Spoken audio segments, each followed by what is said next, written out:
So 2 weeks ago, the Border Patrol, these are great people, Border Patrol agents. These are people that know more about the border than anybody will ever know, other than, of course, Sheriff Joe Arpaio, who endorsed me, right?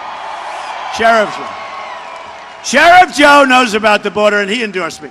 And 2 weeks ago, I got a call that the Border Patrol wants to endorse you. They've never endorsed a candidate for president ever in their history.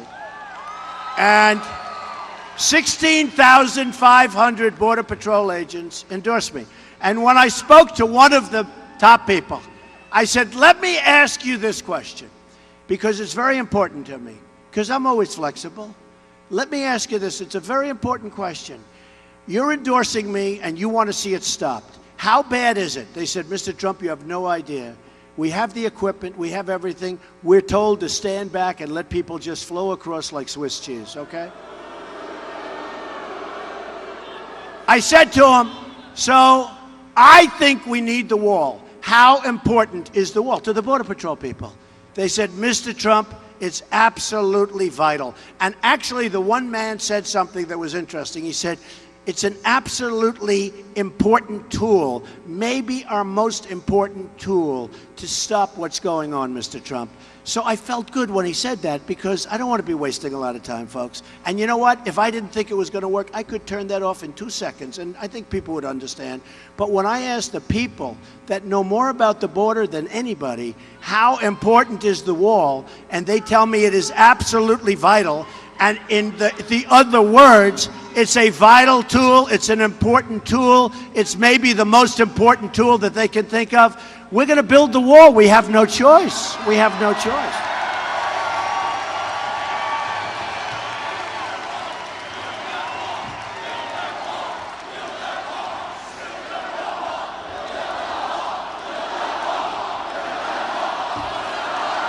Build that wall. Build that wall. Build that wall. Build that wall. Build that wall. Build that wall. Build that wall. Build that wall. Democracy, where they have the greatest disparity in wealth. It's one of the wealthiest countries in the hemisphere. And because of a corrupt system that exists in Mexico, there is the 1% of the population at the top, a very small middle class, and the rest is abject poverty. Folks, I voted for a fence. I voted, unlike most Democrats, and some of you won't like it, I voted for 700-mile fence. But let me tell you, we can build a fence 40 stories high, unless it changes the dynamic in Mexico. And you will not like this, and punish American employers who knowingly violate the law when, in fact, they hire illegals. Unless you do those two things, all the rest is window dressing. Now, I know I'm not supposed to say it that bluntly, but they're the facts. They're the facts.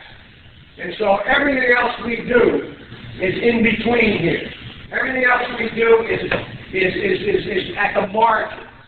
The reason why parenthetically, why I believe the fence is needed is not related to immigration as much as to drugs.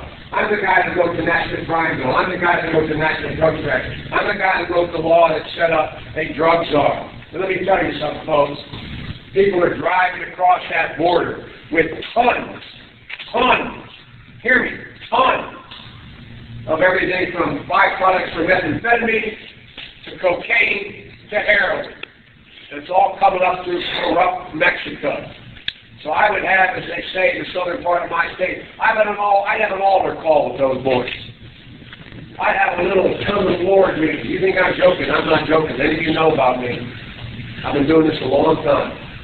I've known every single major world leader in every country for the past 20 years. And I know a lot of them well because they came up like you guys do business.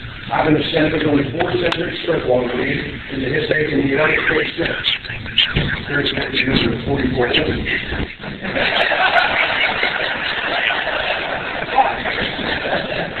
The bottom line, folks, is we got to level with these folks. Don't tell me in Mexico, do you expect to get the same kind of treatment? Biden, as a presidential candidate in 2008, you supported the border wall, saying, unlike most Democrats, I voted for 700 miles of fence. This is what you said.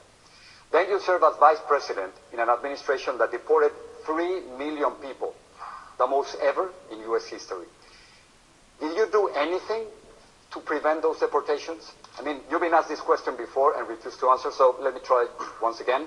Are you prepared to say tonight that you and President Obama made a mistake about deportations? Why should Latinos trust you? What Latinos should look at is comparing this president to the president we have is outrageous, number one.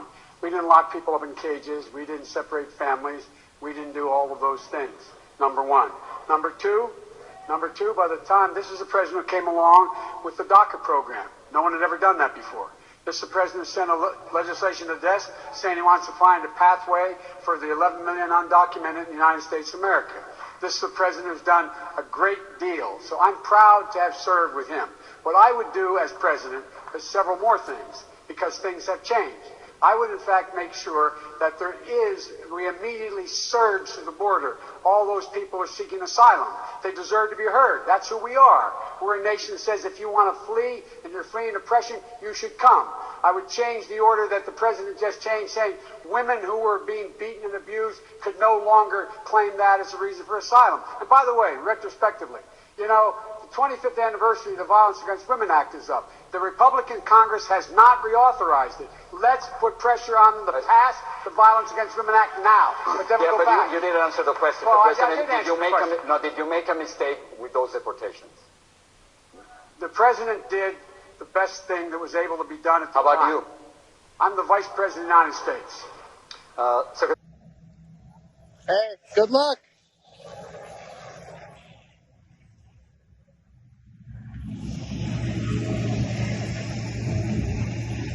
Have a good one. Welcome. Yeah. Dang. So you guys are shuttle service now, huh? Really? There's no one patrolling the border. What's that? No one patrolling the border. We just show up and just start grabbing people with backpacks. Really? How many like this a day? Over 1,000. Over 1,000 per day. So just totally open. And right there, just through that one hole. Half full, some down that way. Wow.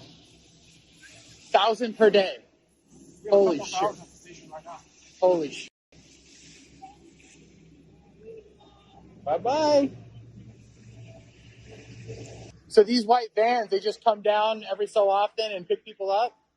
Yeah, we don't really have enough people to even pick up the ones that are coming across. So Yeah.